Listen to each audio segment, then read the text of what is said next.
अगर बलात्कारी महिला सम्मान का पाठ पढ़ाने लगे, महिला सम्मान पर ज्ञान बांटने लगे, अगर हत्यारा अदालत में जज बन करके हत्या का इंसाफ करने लगे,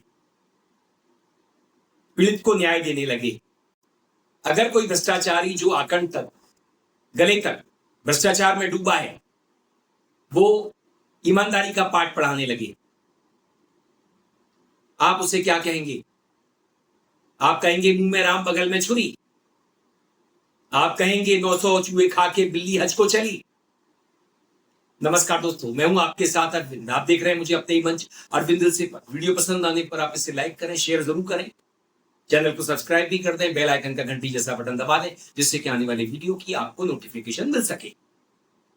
आज के राष्ट्रवादी क्या कर रहे हैं? क्या कभी इन्होंने अपनी बात की है? अपने राष्ट्रवाद को जांचा है, परखा है? राष्ट्रवाद की कसौटी पर कसा है? क्या होती है देशभक्ति? इनका इतिहास ही माफी मांगने का रहा है। और जिस वंदे मातरम की बात ये कर रहे हैं, जिसकी 2 लाइनों का पाठ करने की बात कांग्रेस कहती है, हम करते रहे, हम करेंगे, पूरा वंदे मातरम नहीं पढ़ेंगे, जिसके अपमान को इन्होंने अपराध बता दिया है, कानून बना दिया है। 3 साल का अपराध, 3 साल जेल में डाल दिया जाएगा अगर कोई वंदे मातरम का अपमान करता है। तो कांग्रेस पार्टी की कार्यसमिति ने एक आश्चर्यजनक और देश विरोधी फैसला लिया है। उन्होंने अपनी पार्टी के 37 के रिजोल्यूशन को फॉलो करते हुए महान वंदे मातरम गीत के 2 ही छंद गाने का फैसला किया है। मैं इस समय पर पूरे देश को याद कराना चाहता हूं कि 1937 में कांग्रेस पार्टी ने मुस्लिम अपीसमेंट के लिए वंदे मातरम के 2 टुकड़े कर देश के विभाजन की नींव डाली थी और वहीं से 2 राष्ट्र के सिद्धांत को ताकत मिली थी और अंततोगत्वा देश का विभाजन हुआ और पाकिस्तान का जन्म हुआ था।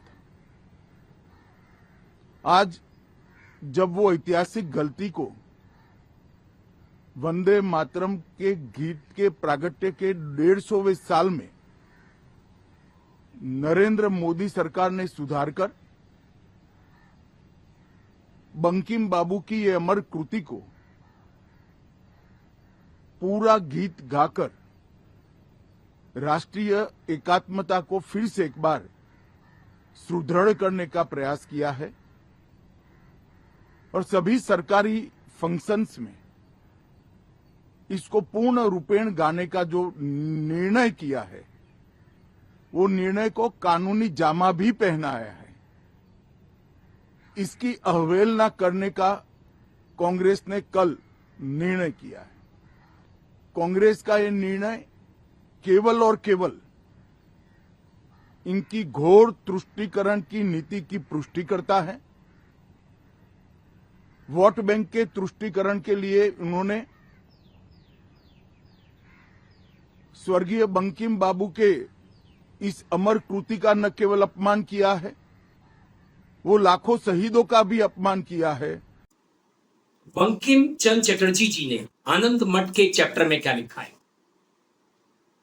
सवाल जवाब जब हो रहे होते हैं, उन्होंने सनातन की रक्षा अंग्रेजों द्वारा की जाने की बात की है कि सनातन की रक्षा अंग्रेज करेंगे। जैसे वीर सावरकर, इनके वीर सावरकर अंग्रेजों से माफी मांगा करते थे और उस दौर में हिंदू धर्म की रक्षा कोई कर सकता है तो अंग्रेज कर सकते हैं, इस तरह का नैरेटिव था। हिंदू महासभा का भी था। तो जिन्होंने हमें आजादी दिलवाई उन्हें तो ये बदनाम करते हैं, उन नेहरू को बदनाम करते हैं जो 9 साल तक जेल में रहे, जो एक अमीर परिवार से आते थे,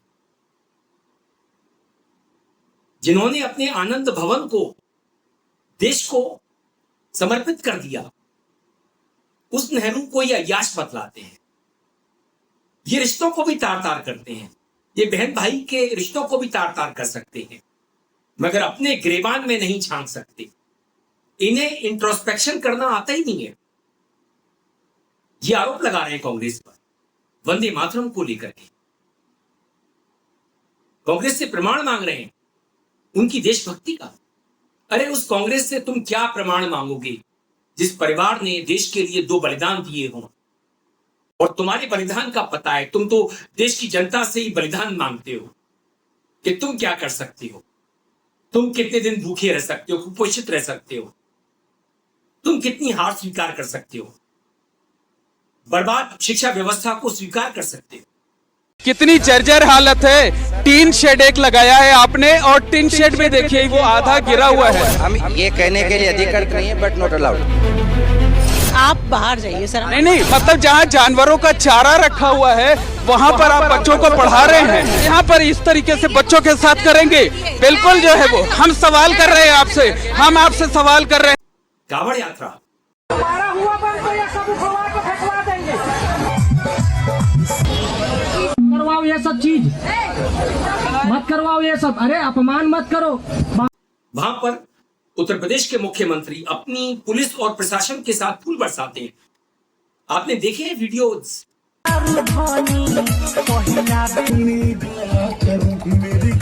कांवड़ यात्रा के किस तरह के लोग उसमें शामिल थे।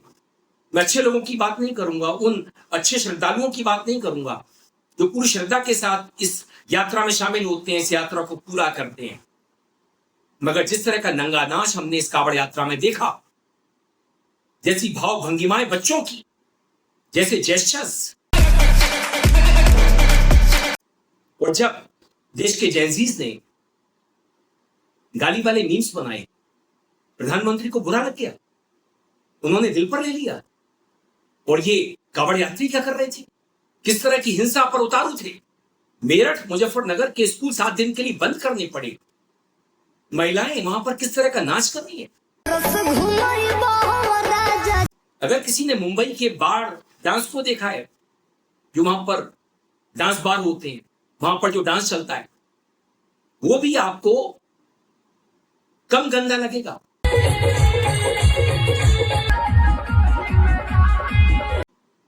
तो हम अपने गिरेबान में नहीं झांकेंगे। ये कथित हिंदू अपने गिरेबान में नहीं झांकेंगे। ये अपने आप को राष्ट्रवादी कहलाना पसंद करेंगे सिर्फ इसलिए कि इन्हें एक पैरेलल खड़ा करना है, इन्हें मुद्दों से ध्यान हटाना है। क्यों पैलेट गन का इस्तेमाल हुआ, कैसे 10 लोग घायल हुए। हालांकि बीते कल दिल्ली के संसद मार्ग थाने में नेता प्रतिपक्ष राहुल गांधी की जिद की वजह से FIR लिख ली गई साहिल लोजप की। 20 दिन, 30 दिन, 50 दिन, 6 महीना वहीं बैठे। It's legal. He's requesting an FIR. Sir, already submitted. No. He is requesting an individual FIR for this bullet, for the pellet injuries. Okay, भैया, very simple. You are not doing it. Sir, Okay. मगर दिन कितने लगे, और देश के गृह मंत्री अभी तक जवाब देने के लिए तैयार नहीं है कि जंतर मंतर पर जो पैलेट गन का इस्तेमाल हुआ था उसका आदेश किसने दिया था, उन्होंने दिया था या दिल्ली पुलिस ने दिया था। पटना में AK-47 चली, उस पर भी स्पष्टीकरण नहीं आया। कुछ लोगों को सस्पेंड कर दिया गया, शायद टर्मिनेट नहीं किया। तो सवाल यह है कि जो कथित राष्ट्रवादी हैं वो उनसे राष्ट्रवाद का प्रमाण मांग रहे हैं, देशभक्ति का प्रमाण मांग रहे हैं, जिनके परिवार ने 2 बलिदान किए, 2 कुर्बानियां दी, जिस परिवार का लंबा इतिहास रहा है देश सेवा करने का, और इनका लंबा इतिहास रहा है उन्हें बदनाम करने का। अब सोशल मीडिया की बीजेपी की नई टीम आ चुकी है। ये क्या करेगी, ये क्या ही घास खोद लेगी, हम इंतजार करते हैं। लेकिन इस देश में दोहरे मापदंड जिस तरह से सत्ता द्वारा अपनाए जा रहे हैं, जो पैरेलल वंदे मातरम के लिए खड़ा किया जा रहा है राष्ट्रवाद का, वो गलत है। उसे हम सही नहीं ठहरा सकते। आप ध्यान बटाने के लिए, आप पब्लिक को डिस्ट्रैक्ट करने के लिए, मुद्दों से भटकाने के लिए इस तरह की राजनीति कब तक करते रहोगे। काट की हांडी कब तक चढ़ेगी, नहीं चढ़ेगी। देश एक बदलाव देख रहा है, बच्चा क्रांति देख रहा है, युवा क्रांति देख रहा है। आप कब तक आंदोलनों को बदनाम करोगे, जैसा कि कल जयपुर में करने की कोशिश की गई। जयपुर से 50 किलोमीटर दूर सीजेपी के नेताओं को, कार्यकर्ताओं को जिस तरह से दौड़ाया गया, पत्थरबाजी की गई, कश्मीर याद आ गया। और आप एक झूठा नैरेटिव खड़ा करने लगे कि सीजेपी के नेता कार्यकर्ता यहां पर हमला करने आए थे, 200-250 की संख्या में आए थे। कितना बड़ा झूठ था। अब जयपुर में मुकदमा कायम हो गया है इन्हीं कथित राष्ट्रवादियों। तो राष्ट्रवादी के भेष में जो कुछ ये लोग कर रहे हैं उसे दुनिया भी देख रही है। भारत की बदनामी हो रही है, भारत की रेपुटेशन खराब हो रही है, क्रेडिबिलिटी जा रही है। सत्ता के लिए आप क्या करेंगे, चुनाव जीतने के लिए आप क्या क्या करेंगे, और इस तरह से कब तक सत्ता में टिके रहेंगे। सिंहासन खाली करो, जनता आती है। मैं था आपके साथ अरविंद, आप देख रहे थे मुझे अपने मंच अरविंद दिल से। नमस्कार।